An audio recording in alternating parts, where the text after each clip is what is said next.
Bonjour ou bonsoir à vous, j'espère que vous allez bien. Aujourd'hui, nous allons parler de la compréhension du mécanisme de l'argent.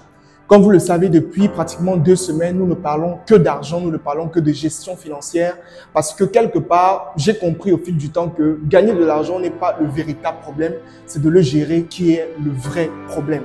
Et par rapport à cela, mon équipe et moi, nous avons décidé de mettre sur pied un programme de formation vidéo et pédagogique qui est actuellement en promotion, que nous avons intitulé le programme Croissance Financière 2024. Si vous souhaitez l'avoir, il est actuellement en promotion, comme je l'ai dit au départ, à seulement 10 000 francs CFA.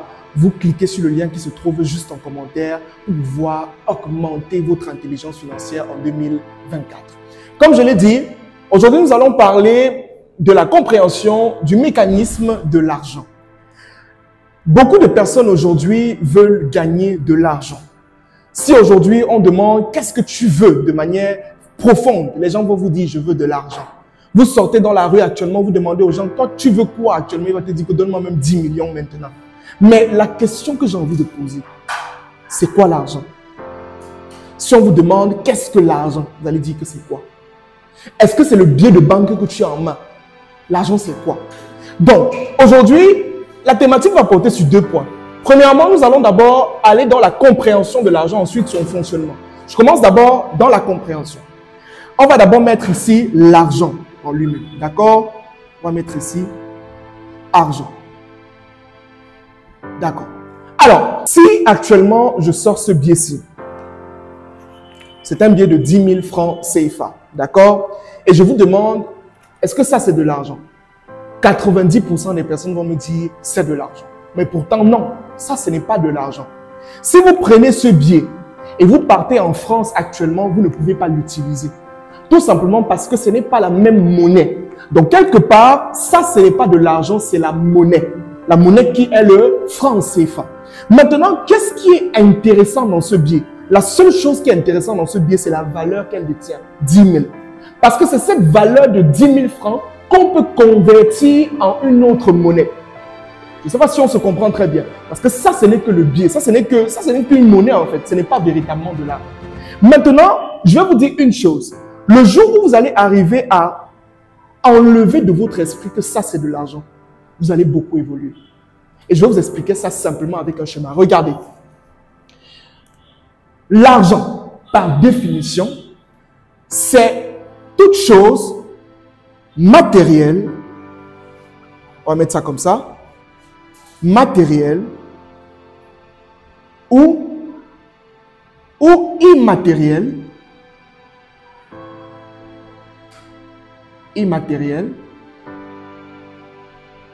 qui détient une valeur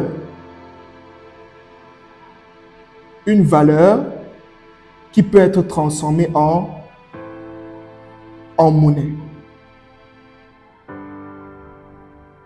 Ça, c'est la définition de l'argent.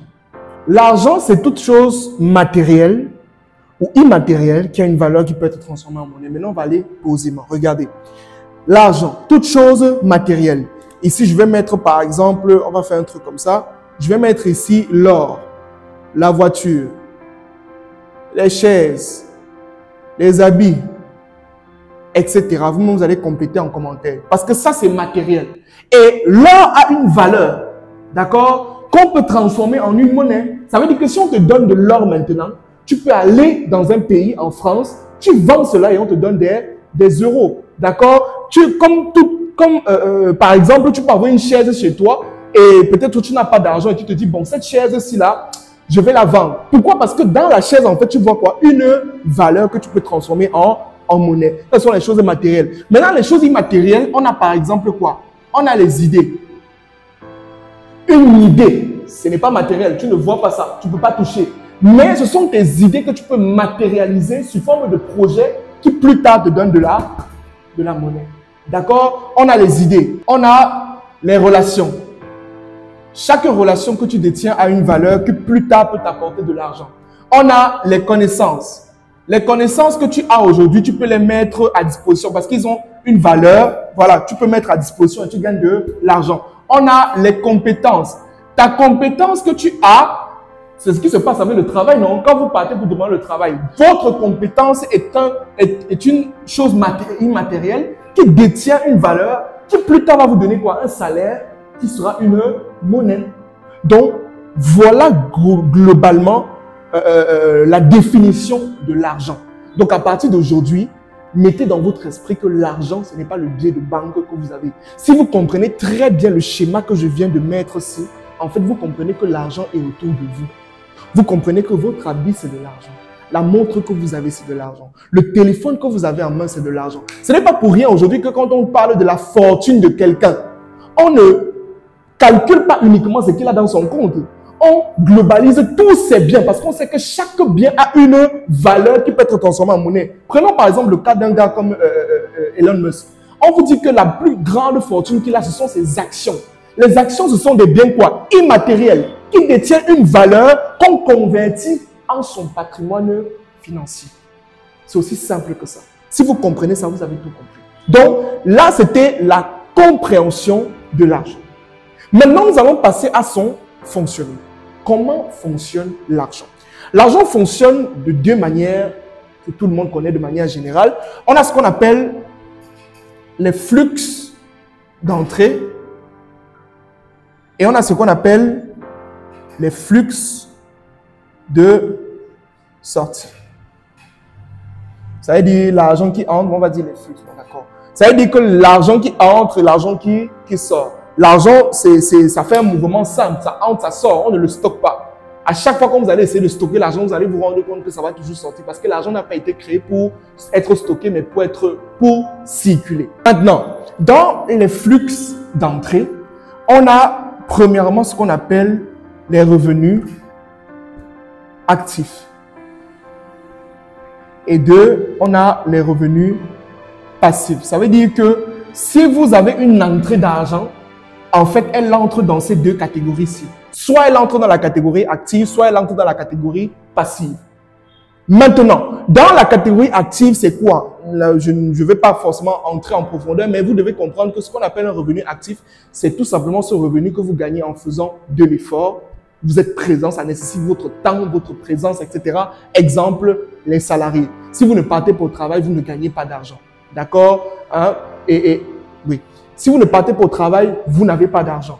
C'est ça qu'on appelle un revenu actif. Si vous n'êtes pas présent, vous ne gagnez pas. Pourtant, on a ce qu'on appelle les revenus passifs qui, eux, en fait, c'est tout simplement parce que vous avez construit un système.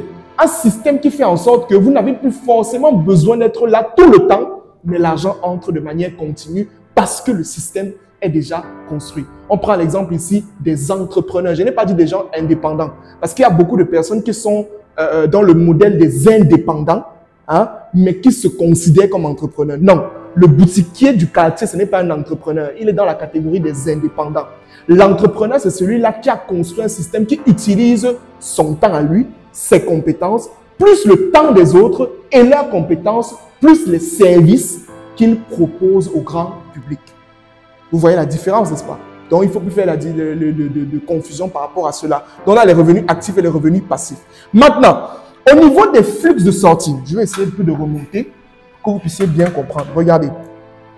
Au niveau des flux de sortie, on a, premièrement, ce qu'on appelle les réserves. Et on a, petit 2, ce qu'on appelle les dépenses.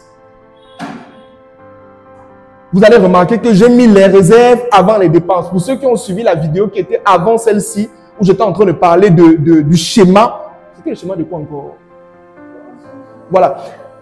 Où j'étais en train de parler du schéma de la programmation financière. Je vous ai dit qu'on épargne d'abord avant de dépenser. On ne dépense pas avant d'épargner. Non. Maintenant, dans les réserves, il y a ce qu'on... Donc, dans les réserves, vous devez avoir ce qu'on appelle une caisse d'épargne et une caisse de prévision. La caisse d'épargne, en fait, c'est quoi? C'est cet argent que vous mettez de côté dans le but d'investir, dans le but de le fructifier. Une épargne qui n'a pas d'objectif n'est pas une épargne. Et l'un des objectifs de l'épargne, c'est d'abord et avant toute chose l'investissement. Donc, chaque personne devrait, dans les revenus qu'il gagne, avoir ce qu'on appelle une caisse d'épargne dans le but d'investir plus tard. Maintenant, à côté, on a ce qu'on appelle la caisse de prévision. Alors, la caisse de prévision, c'est quoi? C'est cet argent que vous allez utiliser pour toutes les urgences qui peuvent arriver et qui ne sont pas forcément sous votre contrôle. D'accord? Par exemple, la maladie, c'est pas quelque chose qui vous allez prévoir de tomber malade la semaine prochaine. Non, ça peut arriver comme ça. Maintenant, si ça arrive, comment vous faites? Si votre enfant tombe malade maintenant, comment vous faites? Si par exemple, on vous dit qu'il y a deuil actuellement, vous faites comment? C'est pour cette raison que vous devez avoir une caisse de prévision. Maintenant, au niveau des dépenses, il y a des dépenses liées à votre train de vie, liées à votre épanouissement, liées aux urgences, etc. Mais je ne préfère pas entrer en profondeur là parce que on a un programme, le programme Croissance Financière 2024 qui est actuellement en promotion à seulement 10 000 où j'explique vraiment en profondeur toutes ces notions. Par exemple, au niveau des revenus actifs et passifs, les flux d'entrée, je ne vous ai pas donné tous les détails. Dans les entrées, qu'est-ce qui entre concrètement dans les entrées? Comment est-ce qu'on fait pour gérer même ces entrées financières? Pour ceux qui aimeraient savoir, vous prenez le programme Croissance Financière 2024 qui est actuellement en promotion à seulement 10 000 francs. Vous cliquez sur le lien qui se trouve en commentaire. C'est un investissement qui pourra vous aider parce que le plus difficile, ce n'est pas de chercher l'argent, mais c'est de le gérer. Alors, dès maintenant, apprenez à mieux gérer votre argent. C'était Franck Bossi pour une capsule vidéo encore intéressante. J'espère que vous avez finalement compris ce que c'est que l'argent et que maintenant, vous n'allez plus confondre les choses. On se dit à la prochaine pour une nouvelle vidéo. Merci.